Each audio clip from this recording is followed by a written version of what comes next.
I always thought love was forever. I believed Emily was mine, the person who would stand beside me no matter what storms came our way. For 7 years, I worked, sacrificed, and bled for us. Every raise, every late night, every dream. I dedicated it all to her. But that night, the illusion cracked wide open, and I learned what betrayal really feels like. I came home later than usual. My tie was loose, my head heavy. I opened the bedroom door quietly, expecting her to be asleep. Instead, she was sitting on the edge of the bed, phone in hand, grinning in a way I hadn't seen in months. "Emily," I said softly, "who's making you smile like that?" Her shoulders tensed. She quickly locked the screen and looked up, at me. Her face changed from warmth to ice in seconds. "Why are you snooping?" she asked. "I wasn't snooping," I said, my throat tight. "I walked in, you didn't even hear me. Who were you talking to?" "It doesn't matter." "It matters to me," I snapped. "You're my wife, don't tell me it doesn't matter." She exhaled loudly, like I was an annoyance. "James, don't start. I'm not in the mood." "Not in the mood?" My voice rose. "Emily, we barely talk anymore. You avoid me every day. And now I find you smiling at your phone like a teenager. What do you expect me to think?" Her eyes narrowed. "You want the truth?" "Yes," I said. My palms were sweating. She stood, crossing her arms. "I'm talking to someone else." The kite. Words hit me like a hammer. "Someone else?" "Yes." Her tone was cold, merciless. "David, my best friend, the man I trusted with my life." I staggered back, gripping the doorframe. "David? My David?" She didn't flinch. "Don't say it like you own him. He understands me, James, more than you do." I shook my head violently. "Emily, he's my brother. We've been friends since school. How could he?" "Because you're never here," she cut in. "You care more about your job than me. You're always tired, always stressed, never present. David listens. David sees me." My chest felt like it was caving in. "So your solution was to crawl into his arms? To throw away our vows? Our marriage?" Shrugged. "Maybe our marriage was already dead. You just didn't notice." My knees almost gave out. "Emily, please tell me this is a mistake. Tell me you're confused, angry, something. Don't tell me you're serious about him." She looked straight at me, unblinking. "I'm serious. I want a divorce." The air left my lungs. I stumbled forward, reaching for her hand, but she pulled away. "No," I whispered. "No, you can't mean that. We can fix this. I'll take time off work. I'll..." "Stop." She raised her voice for the first time. "I don't love you anymore, James. I love him. I've made up my mind." I felt heat rising in my face, tears burning my eyes. "After everything we built? After everything I gave up for you? You're just walking away?" She turned, grabbed her bag from the dresser, and slung it over her shoulder. "Yes, I'm done pretending. You'll get the papers soon." "Emily, please don't do this," I begged. "He's my best friend. You're my wife. You're tearing everything apart." Her expression didn't change. "It's already torn." I fell silent. My heart pounded, my breath shaking. I wanted to scream, to smash something, to drag her back and force her to remember who we used to be. But all I could do was stand there, helpless, watching the woman I loved become a stranger. "Emily," I whispered one last time, "I can't lose you like this." She looked at me, her eyes colder than I'd ever seen. "Then maybe you never really had me." The words cut deeper than any blade. She walked past me, heels clicking against the floor. The door opened. A rush of cold air came through the hall. "Goodbye, James," she said simply, and then she was gone. The silence that followed was unbearable. My legs gave out, and I sank onto the bed. The sheets still smelled like her perfume, but it already felt like poison. I pressed my hands to my face, but the tears came anyway, hot and unrelenting. "David," I muttered through clenched teeth. The betrayal burned deeper than the divorce itself. My wife and my best friend, the two people I trusted most. I sat there for hours, staring at the dark room. I thought of our wedding day, of her white dress and the way she promised forever. I thought of David standing beside me as my best man, smiling, swearing loyalty. And now, in one night, both of them had destroyed me.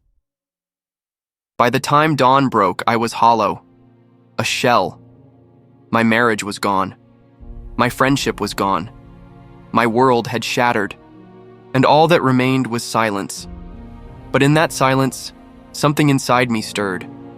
A promise, a whisper in my broken chest. They will regret this. The envelope sat on the table, mocking me. I tore it open with shaking hands and stared at the bold letters, divorce decree. I laughed bitterly. So that's it, Emily. 7 years, reduced to a signature. The wedding photo on the shelf caught my eye. Her smile, my stupid, blinded grin.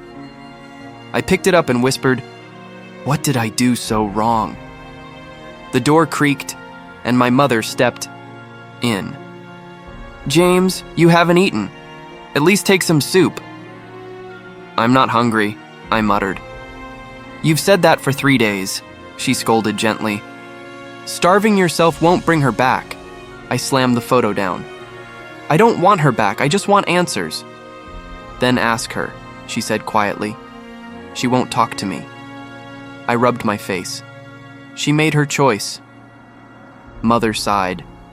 "Then let her live with it. Don't destroy yourself." Her words barely stuck. That night, I dialed David. When he finally answered, his voice was sharp. "What do you want, James?" I swallowed hard. I need to understand. You were my brother. Why her?" Silence. Then a mocking laugh. "Because she wanted me. Because you were too busy playing hero at work. You left her lonely, I didn't." My chest tightened. "David, we had history. Years of trust. History doesn't keep a woman warm at night." He cut me off. The line went dead. I hurled the phone across the room. The screen shattered like my chest already had. Later, at the bar, the bartender poured me another glass. "Rough night?" he asked. I stared at the amber liquid. "Rough life." I downed it, but it tasted like sand. Nothing filled the emptiness. Behind me, 2 men whispered, "You hear about Emily? She's with that guy, David, I think." Already? Damn, didn't she just leave her husband? Their words clawed into me. I clenched my fists, forced myself not to explode. Walking home, I muttered, "Openly flaunting it now, huh? Parading around like we never existed." When I stumbled through the door, Mother was waiting, arms crossed. "Drinking won't fix you." I dropped onto the couch. "Then what will? Tell me, what fixes betrayal? What fixes finding out your wife and your best friend were laughing at you behind your back?" She sat beside me, resting a hand on my arm. "Time.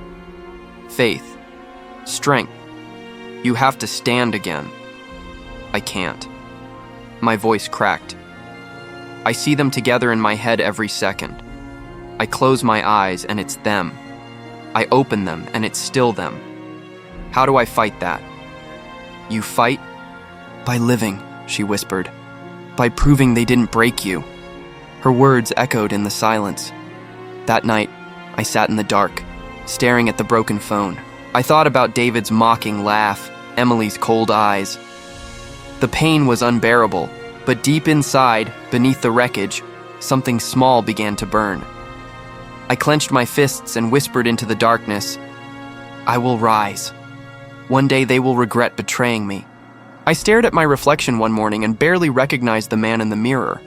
Red eyes, hollow cheeks, stubble that screamed of neglect. I muttered, "Enough. No more crying." I picked up my phone, deleted Emily's number, deleted David's. "You're both ghosts now," I whispered. 2 weeks later, I boarded a plane overseas. I'd taken a job offer I once ignored. Now it was my escape. On my first day, I shook hands with a tall man in a sharp suit. "James," he said firmly, "I'm Mr. Carter. I don't care about your past. I care about what you can do here. Can you handle pressure? Yes, I said quickly. Pressure is all I know. Good. He clapped my shoulder. Then prove it. Work harder than anyone else and I'll make sure you rise. That night, I stayed at the office long after everyone left. Stacks of files surrounded me. My eyes ached, my head throbbed, but I kept going. At midnight, a voice said, "You're still here?" I looked up to see a guy around my age holding 2 coffees. "I'm Daniel," he said. "Figured you'd need this." I took the cup gratefully. "You read my mind," he smirked. "You new guys always burn yourselves out. What's your deal?" I hesitated, then said, "Let's just say I've got something to prove." "Well," Daniel said, raising his cup, "to proving it." We clinked paper cups. For the first time in weeks, I almost smiled. Days blurred into nights. Mr. Carter pushed me ruthlessly. "James, this report is half-baked. Do it again." "Yes, sir," I answered, even when exhaustion clawed at me. Daniel shook his head when he saw me buried in paperwork again. "You're insane, mate." "I'm rebuilding," I told him, piece by piece. He studied me. "Whatever broke you must have been brutal." "It was," I admitted, "but it won't define me." Weeks passed. My body screamed from lack of rest. One night I collapsed onto my bed, shirt still on, head pounding. My chest hurt, but I told myself, pain is fuel. Keep going. At work, Mr. Carter finally nodded at one of my presentations. "Good. This is the standard I want. Keep it up, James, and you'll go far." Those words lit something in me. For once, I felt seen, not as a failure, but as someone capable. Daniel dragged me to the gym after work one evening. "You can't just work and drink coffee. Come on," I groaned. "The gym? Really?" "Yes, really," he insisted. "Trust me." The first session nearly killed me. My arms shook, sweat poured, and I cursed under my breath. Daniel laughed. "Don't die on me, man." "Shut up," I gasped. "I'm not quitting." That became our routine. Work, gym, late-night coffees. Slowly, my body changed. One night after a shower, I caught my reflection again. Broader shoulders, stronger eyes. Not the broken man Emily left. I whispered, "You're coming back." Daniel noticed too. "You're different," he said one evening. "How so?" I asked. "You walk straighter. You don't look haunted anymore. Whatever you went through, it's not owning you now." I let out a long breath. "It still hurts, but I'm starting to see a life beyond it." He clapped my back. "That's the spirit. The best revenge is living well." I smiled faintly. "Then I'll make sure I live better than they ever imagined." And I meant it. The office buzzed with laughter and clinking glasses. It was a company networking event, the kind Mr. Carter insisted I attend. "James," he said, patting my back, "stop hiding behind spreadsheets. Go talk to people. Connections matter." I forced a nod. "I'll try." Truth was, I hated these events. Too many fake smiles, too many empty conversations. I drifted toward the corner, nursing a glass of water, when a calm voice reached me. Not a fan of crowds either. I turned. A woman stood beside me, elegant in a simple navy dress. Her smile wasn't forced. "Not really," I admitted. "I feel like I'm pretending to be someone I'm not." "Same here," she said. "I'm Sarah, James." I shook her hand, surprised by how steady her gaze was. "So," she asked, tilting her head, "why hide in the corner?" I chuckled weakly. "Maybe because I've had enough of lies and masks to last a lifetime." Her eyes softened. "Someone hurt you," I stiffened. "Is it that obvious?" "Only to someone who's been there," she replied quietly. I looked at her closer. There was no pity in her eyes, just understanding. "What about you?" She sipped her drink. "I was engaged once, thought he was my forever. Then I found out forever meant another woman." I winced. I'm sorry, she shrugged. It broke me, but it also showed me what I deserved. Her honesty disarmed me. Usually I avoided talking about Emily, but with Sarah, the words slipped out. My wife cheated with my best friend, she inhaled sharply. That's brutal. Yeah, I said bitterly. I thought I'd never recover. Some days I still don't. Sarah leaned closer, voice gentle. You're still standing, though. That means something. I laughed, but it was hollow. Standing doesn't mean healed. No, she agreed, but it means you're trying. That's strength. For a moment, silence sat between us, but it wasn't heavy. It felt safe. Later, we found ourselves on the balcony, away from the noise. She asked, "Do you ever wonder if you'll trust again?" All the time, I admitted. Then I hear her voice in my head, Emily's voice, telling me I wasn't. Enough. It haunts me. Sarah's brow furrowed. That wasn't about you. That was about her. People who betray always project their flaws onto others. I swallowed hard. I know that in my head. My heart hasn't caught up. She gave me a small smile. It will. Hearts take time, but they heal. I stared at her, uneasy with how much I wanted to believe her. You speak like you know. I do, she said simply. And I see the same fight in you. Her words lingered. For the first time in months, I didn't feel like a shattered man explaining his scars. I felt seen. When the event ended, she turned to me. I'm glad we met, James. Me too, I admitted, surprising. Myself. She paused, then added, Don't force yourself to rush, but don't close yourself off either. Sometimes the right people come when you least expect it. I nodded slowly. You might be right. Walking home later, I replayed our conversation. Emily's voice still echoed faintly in my mind, but Sarah's words were louder. For the first time, I felt a spark of something I thought was gone. Hope. Rashid leaned across the cafe table, lowering his voice like he was about to reveal a state secret. James, you won't believe this. Emily and David, they're falling apart. I raised an eyebrow. Falling apart? He grinned. Oh, badly. He's cheating on her now. Different woman every other week, apparently.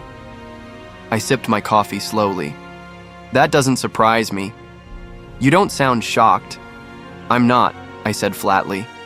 A man who betrays a friend won't stay loyal to anyone else, Rashid chuckled. Well, Emily's losing her mind. I heard she threw a glass at him in a restaurant. People were watching, gossiping. It was ugly. I set my cup down. That sounds like the life they chose. He studied me. You're not even enjoying this? Not even a little? No, I replied. What's broken is broken. Watching it collapse doesn't give me joy. Rashid shook his head. You're a better man than me. I'd be celebrating. I gave him a faint smile. I don't need to celebrate. Karma does the work. He leaned back, sighing. Fair enough. But you should have seen her face, James. She looked desperate. For a moment, the image stirred. Something in me, but it wasn't pity. Just clarity. She was reaping what she'd sown. That evening, at home, my mother noticed the calm on my face. You look different, son, she said, watching me as I set the dinner table. How so? I asked. She smiled softly. I haven't seen you this peaceful in years. It's like a storm finally passed. I hesitated. Maybe it has. I've stopped looking backward. She touched my arm. That's all I ever wanted, for you to be free from that pain. I nodded, feeling the truth of it. I think I finally am. The next week at work, Mr. Carter called me into his office. James, he said, gesturing toward the chair. Do you realize how far you've come? The board is impressed. You're one of the youngest executives we've had in years. I sat down, stunned. I didn't expect that. You earned it, he insisted. Your focus, your discipline, it's remarkable. Keep this up and you'll be leading divisions before long. Thank you, I said quietly, realizing just how different my life had become. Later at the gym, Allie clapped me on the back. Mate, you're killing it. Look at you. When we met, you were a wreck. Now, different man. I laughed. Feels strange hearing that. It's true, he said. You've rebuilt yourself, stronger, smarter, and honestly, happier. I didn't argue because he was right. My reflection in the mirror no longer looked haunted. The lines of grief had faded, replaced with determination. A few nights later, Rashid called again. James, more news, he said with excitement. Emily moved out. She couldn't handle David's gambling debts. He's drowning in it. I leaned back in my chair, letting out a breath. So it's really over for them. Completely, Rashid replied. People are whispering everywhere. They're both disgraced. I was silent for a moment before saying, That's their battle, not mine. You're unbelievable, Rashid muttered. Most people would be dancing in victory. Victory isn't watching others burn, I told him. It's standing tall after they tried to bury you. He went quiet, then said, Well, you're standing taller than anyone I know. When I hung up, I stared out the window at the city. Lights. Once those lights had mocked me, reminding me of everything I'd lost. Now they reflected everything I had gained. I whispered to myself, I'm not the man she left behind anymore. And for the first time, I truly believed it. The phone rang late at night. I almost didn't answer, but the name on the screen froze me. Aisha. I pressed the green button, my pulse thundering, her voice cracked. James, it's me. Please don't hang up. I stayed silent. I made a mistake, she whispered. Can we meet? Just once? My throat tightened. Why now? Because I need you, she said quickly. Please, tomorrow night, cafe, Milano, 7. I hesitated, then murmured, Fine. Curiosity, not hope, pulled me in. The next evening, I pushed open the cafe door. She sat in the corner, hunched over, clutching her cup like it might shatter. When she looked up, I almost didn't recognize her. James, she breathed. You came. I sat across from her. You asked me to. Her eyes glistened. You look different, stronger. And you look tired, I replied. She flinched. I deserve that. I ruined everything. I folded my arms. Get to the point, she swallowed hard. Amir left me. He cheated, lied, drained my savings. I thought he loved me. I was wrong. I let out a bitter laugh. Shocking. Don't, she begged. Please don't mock me. I already know what I lost. I stared at her, remembering sleepless nights, empty bottles, my mother's tears. Do you? Her hands trembled. Yes, I lost you. The only man who ever truly cared. I was blind, selfish, stupid. Stupid doesn't cover it, I muttered. Her lips quivered. I came tonight because I want you back. I want us back. The words hung in the air. My chest tightened, but not from longing. Rage, disbelief, pity. You want us back? I asked quietly. Yes, she whispered. I know I don't deserve forgiveness, but if you could, if you'd just give me another chance. I leaned forward. Do you remember the night you walked out? The divorce papers? The silence while I begged for answers? Tears rolled down her cheeks. I remember. Every night. It haunts me. Good, I said coldly. It should. James, please, she cried. I'm not that woman anymore. I've suffered too. Can't we bury the past?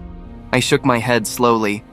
No, the past buried me, and the man you betrayed, he's gone. Her breath caught. What do you mean? I mean I buried him the night you chose Amir, I said, my voice steady. The broken man who loved you doesn't exist anymore. She reached for my hand, desperate. I can change. I'll do anything. Don't walk away from me. I pulled back. You already walked away from me. Twice.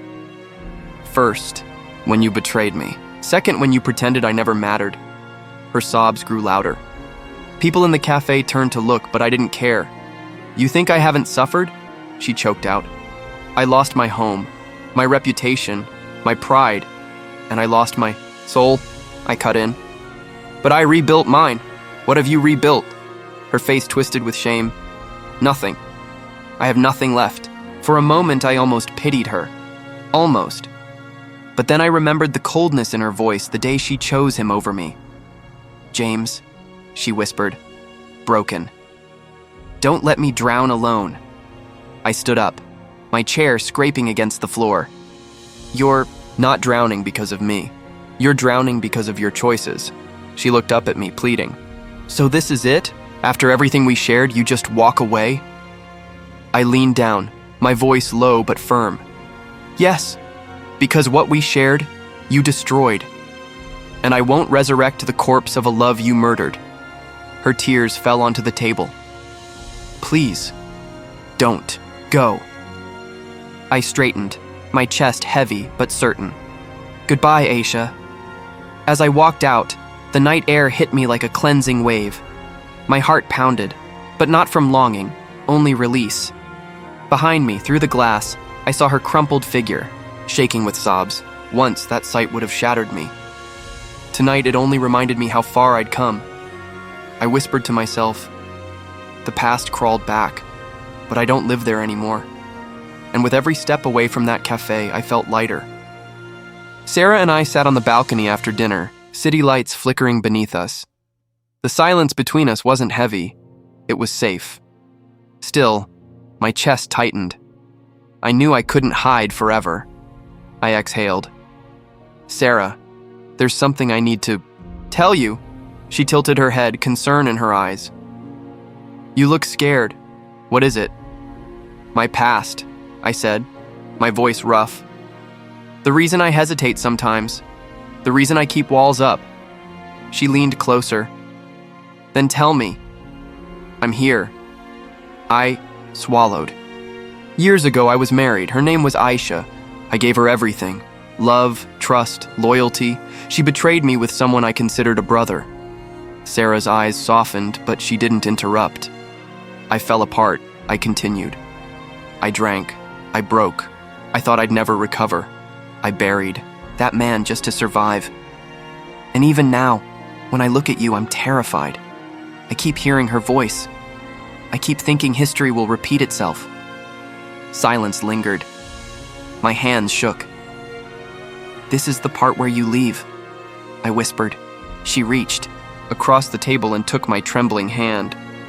James, look at me. I lifted my eyes. I'm not her, she said firmly. I won't punish you for scars I didn't give. I don't run when things get heavy. If you're waiting for me to walk away, you'll be waiting forever. Emotion surged through me. Why? Why stay with someone broken? Because you're not broken, she said, squeezing my hand. You're human, and because you're worth it. My throat tightened. You don't know the nights I've had, the loneliness, the anger.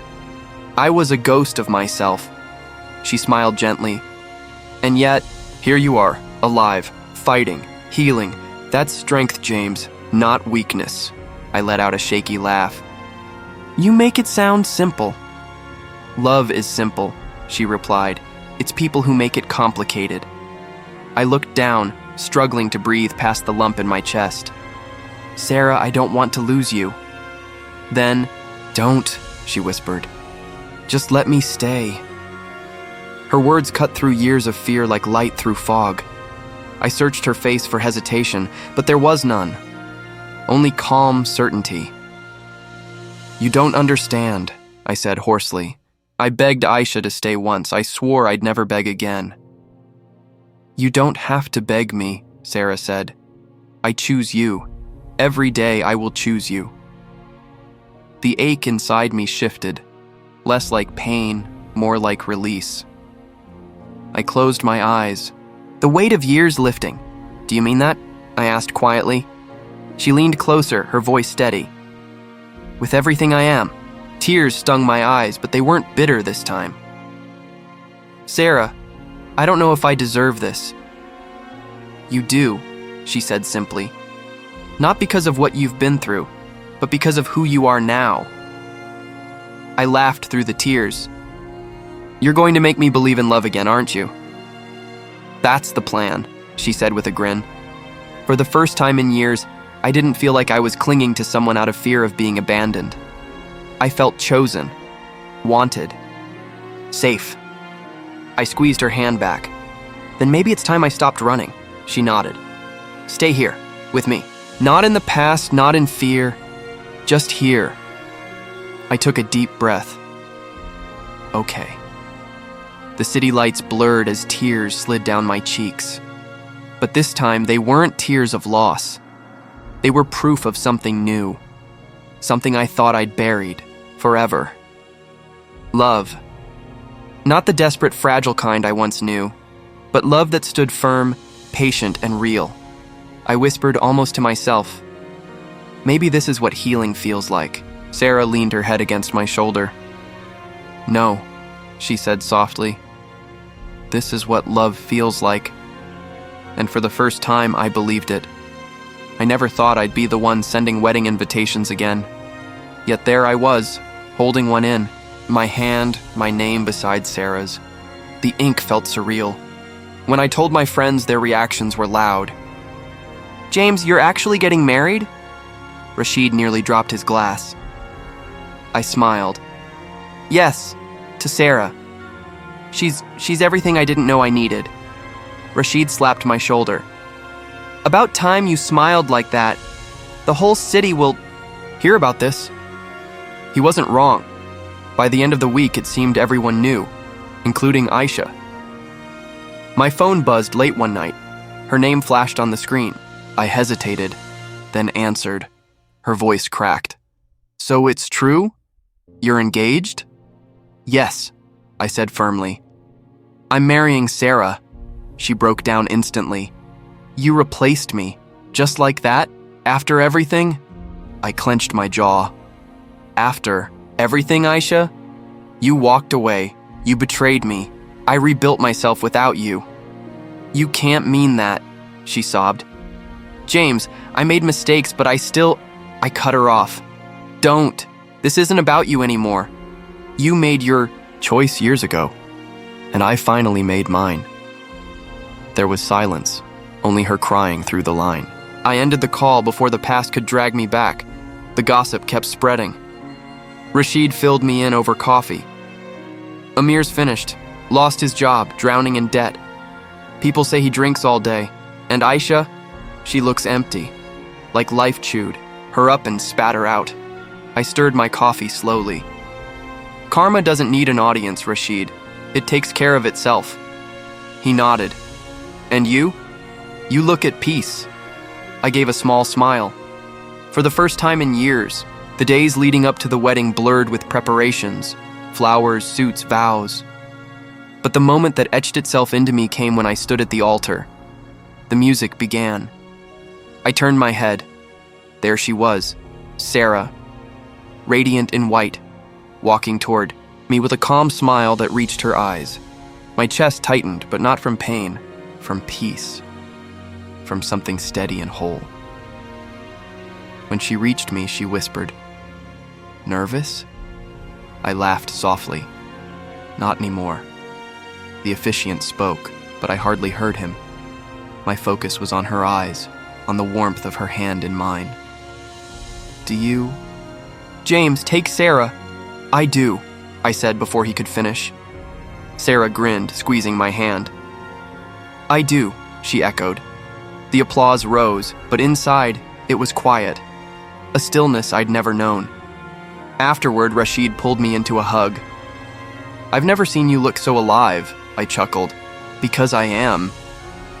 As the night carried on, laughter, music, dancing, I caught Sarah's gaze across the room. She smiled at me, and everything else faded. Later, when it was just us, she whispered, "So, husband, was it worth the wait?" I looked at her, my heart steady. Every second. The morning after the wedding, I carried flowers to the graveyard.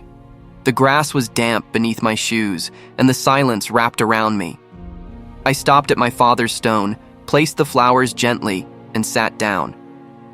For a while, I said nothing.